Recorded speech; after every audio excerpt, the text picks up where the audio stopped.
So Cameron, it's now December the 11th as the year winds down, and you went up to New York City to see Keith Jarrett in concert at Carnegie Hall. How did that come about?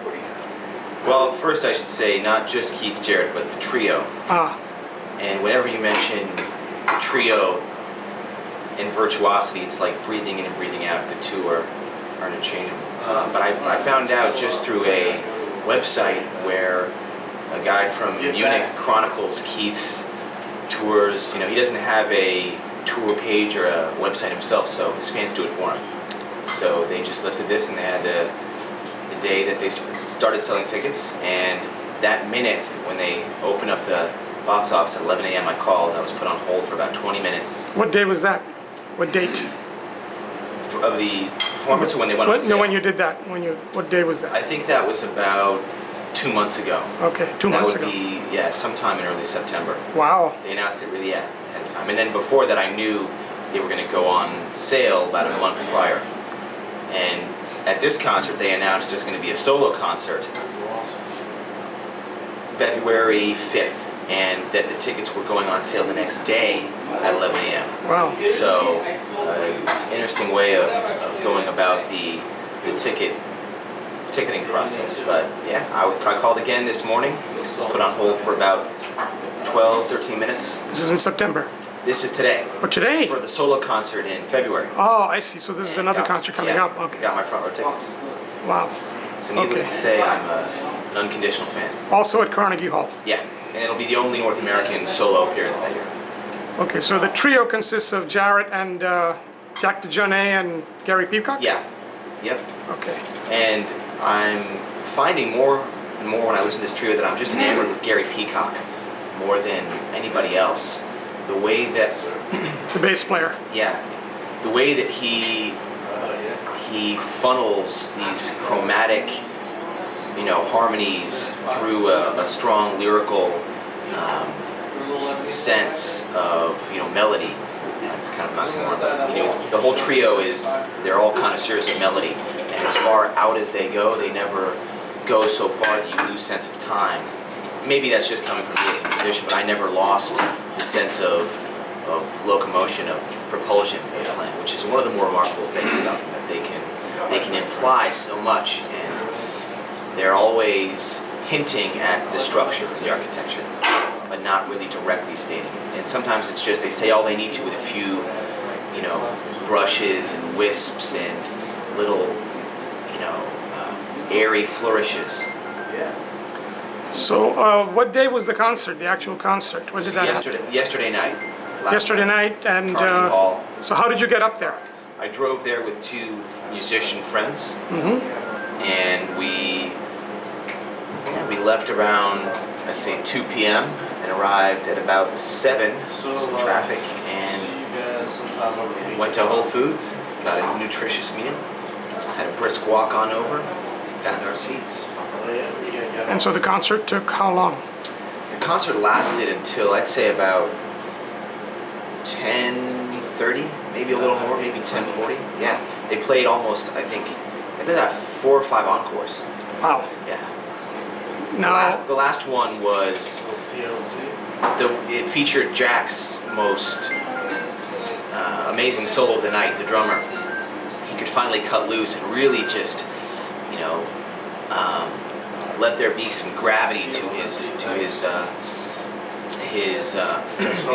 playing. And you could hear the weight and the power. It just kind of came all out at the end. And it was, at the same time, Keith was doing this atonal, completely smashing apart the harmony.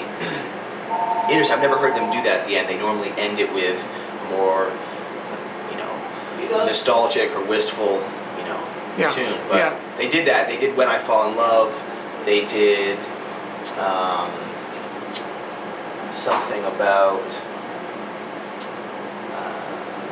Lover, Can You Hear Me, or something.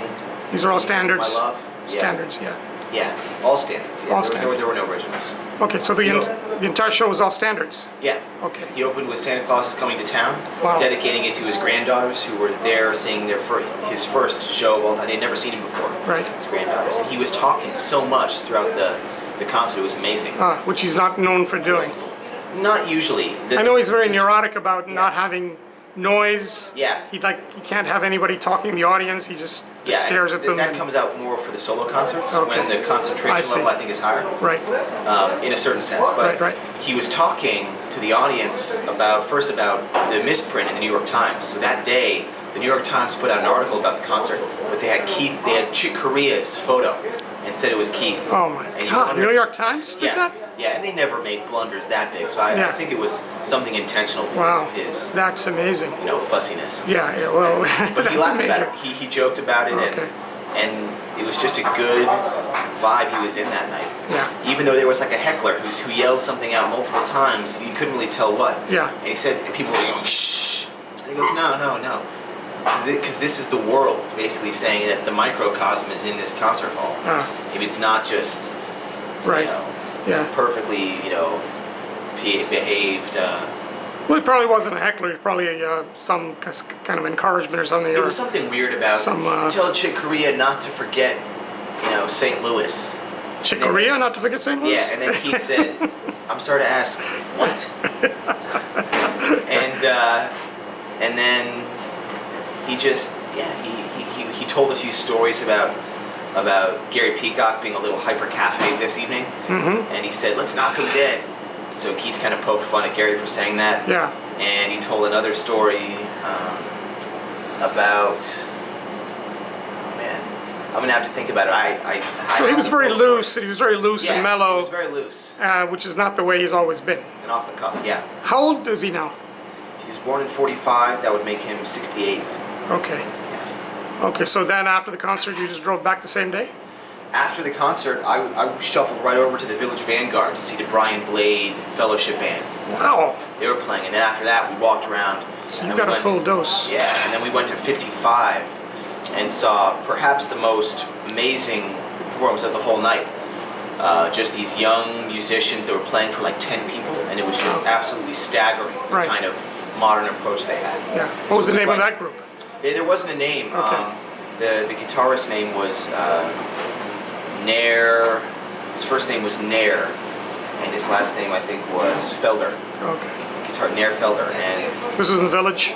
no, this was 55. 55, okay. Yeah. Okay. And it was fantastic. It was like the Keith Jarrett trio kind of, elicited this respect, of the entire process, the entire history of jazz, and then there was this spirituality to the Brian Blade concert. And finally, the modern kind of incarnation, where what I want to be doing with my music.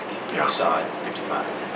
Okay, and then you drove back the same. Yeah, then we drove back the same day. So it's a lot of music in one night. That's it. And you didn't have a problem with the different kinds of music within such a short. You keep getting galvanized.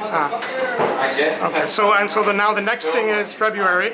Next thing is February 5th. There's Keith's solo show, Solo show. Carnegie Hall. That's right. And what's the plan for that? Same people going up? Same I think group? so. It depends. These guys might not be as interested in the solo stuff. Yeah. But we'll see. Okay, The more the and merrier. And you're looking forward? Yeah. Looking forward to that. Oh yeah. Okay. All right. Well, thank you very much, Cameron. You're very welcome. That was it's a lot of fun to hear you describe that, Thanks. and especially coming from the mouth of a musician as you are. And when you do the February thing, maybe I'll interview you again. I'll look forward to it. And happy holidays. Thanks. And thank you for doing this. You're welcome. Very welcome. Happy holidays. Happy holidays.